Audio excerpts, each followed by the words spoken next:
Hey there, and welcome to the very first episode of the Anfield Loop podcast. I'm your host Ryan Allen, and welcome to the home for all the latest news regarding Liverpool Football Club. I'll be doing a season reflection and overview of the 24-25 season. Arne Slot has led Liverpool to 20th Premier League title in his first season as manager. What an incredible achievement. The majority of the Liverpool fan base and rivals expected this season to be a transitional one for Liverpool, following on from the departure of the legendary Jurgen Klopp. Let's dive into the tactical evolution of this Liverpool side.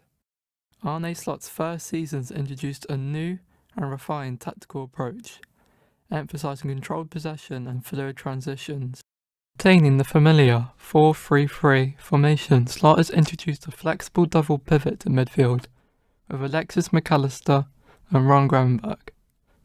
This adjustment provides enhanced defensive stability and facilitates smoother transitions from defence to attack. The presence of two holding midfielders offers additional passing lanes during build-up play, and it also reduces vulnerability when being counter-attacked, which I believe has been a noticeable issue in previous seasons.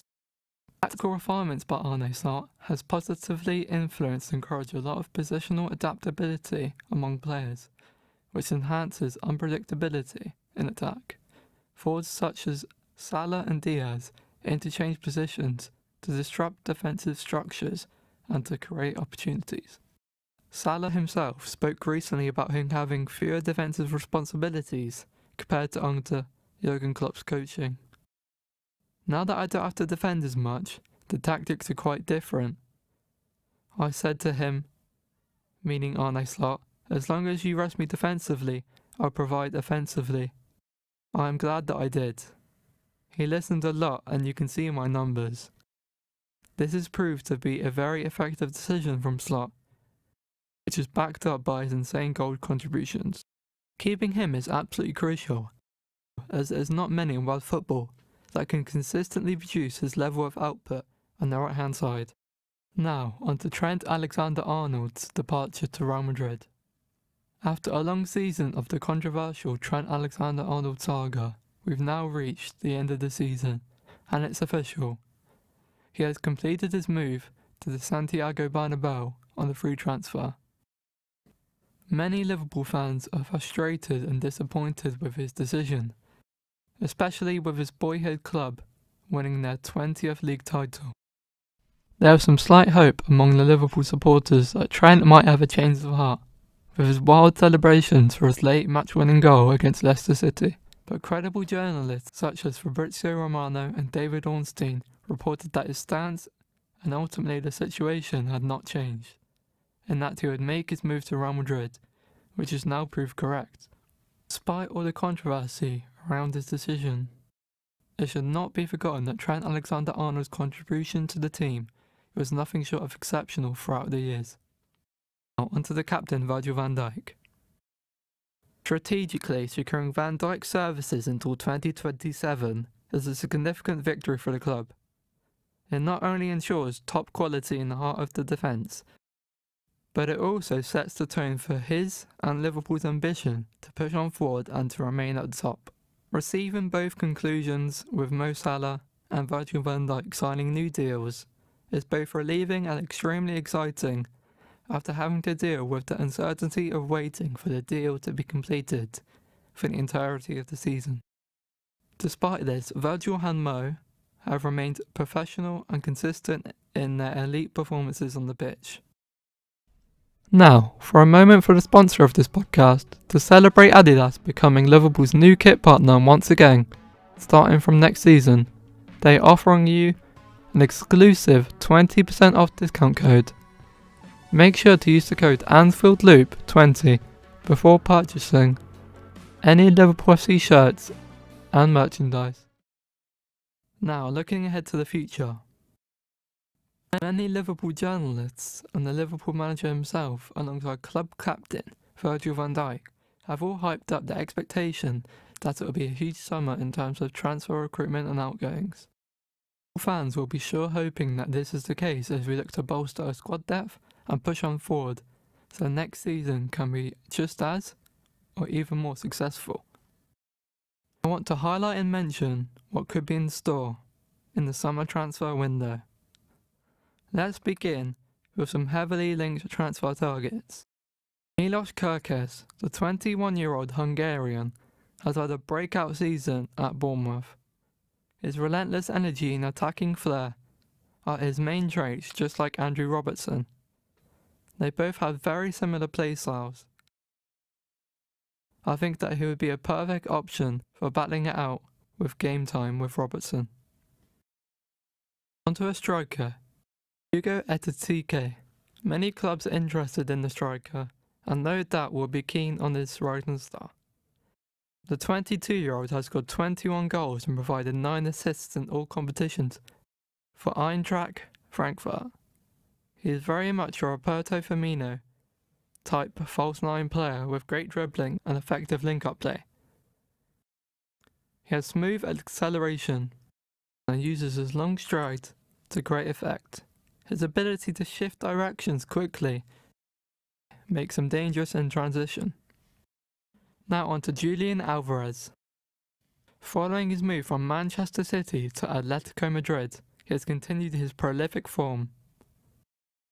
In his career so far, he has rapidly established himself as one of the most versatile and exciting young forwards in world football. He can play many positions such as central striker, second striker, or even as an attacking midfielder. Alvarez combines technique and relentless work rate.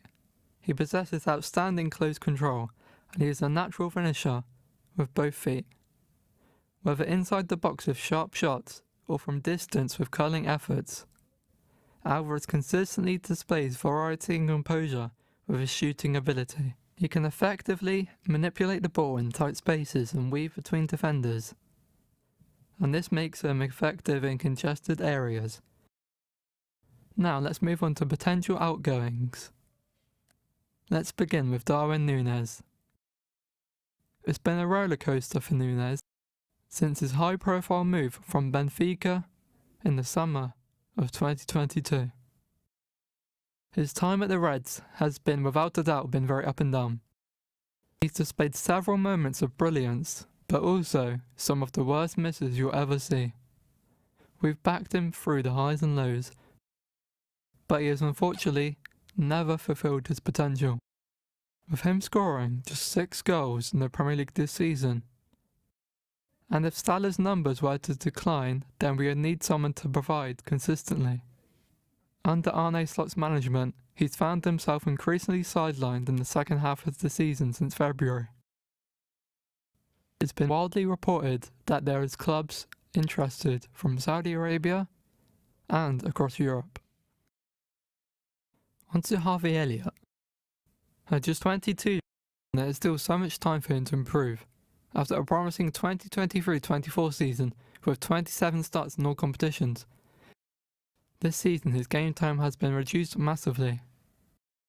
The huge setback was his fractured foot injury, which left him out of the squad for a 3-month period. Upon returning, he found himself behind Dominic Szoboszlai and Curtis Jones in the midfield hierarchy. Despite his limited minutes, he showcased the glimmers of quality that were evident in the previous season. Despite the stories linking him with a move away from Liverpool, Elliott has been vocal about his commitment to Liverpool.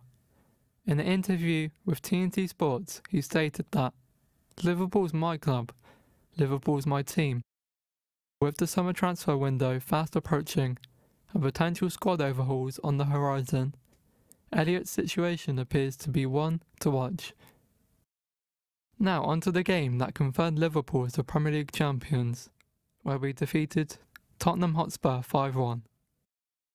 We only needed just one more point ahead of the match, but winning the game like we did, and the brilliant performances, was the icing on the cake. It was a rather emphatic and ruthless display.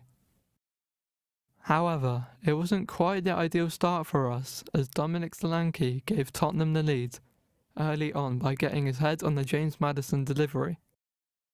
It reinforced the players' determination and desire to come back and fight, even more, with the prospect of becoming champions being all the motivation they needed. We quickly responded by putting 5 goals past Tottenham in spectacular fashion. It was magnificent. With the electric atmosphere, it seemed that it was only destined that Liverpool would get the result and be crowned champions of England once again. Liverpool controlled the game, both in and out of possession, with 62.6% possession compared to 37.4% to Tottenham. Liverpool had more than double the number of touches in the opposition box, 36 compared to Tottenham's 14. My man of the match would without a doubt be Alexis Mac Allister, not just for his wonder strike, but also for his calmness and solidity throughout the match. Now for my end of the season player award. My player of the season is without a doubt Mohamed Salah. I mean, who else deserves it more than him? Along with his simply sensational record-breaking goal contributions, his influence on this team is unmatched. Before we come to the end of this episode, on to an overall conclusion. This season has been amazing. Liverpool fans were uncertain about the future of the club following Klopp's departure, and thought that we'd have a transitional season. The main expectation and desire was for us to get in the top 4 in the league table and secure Champions League qualification. But why have we surpassed that with a dominant display at the top of the league table for the majority of the season? That brings us to the end of the episode. That's a wrap on another season. From electrifying attacking displays and several moments of grit and resilience, the 2024-25 campaign has showed us a team reborn under Arne Slot. Tactical tweaks or standout performances from players such as Mo Salah, Virgil van Dijk, Alexis Mac Allister, and the flourishing of Ryan Gravenberch. After all the hard work everyone associated with the club and the supporters enjoyed an unforgettable title-clinching day. In the next episode, I'll be going more in depth on transfer news as more stories begin to break. Thank you so much for listening. Until next time.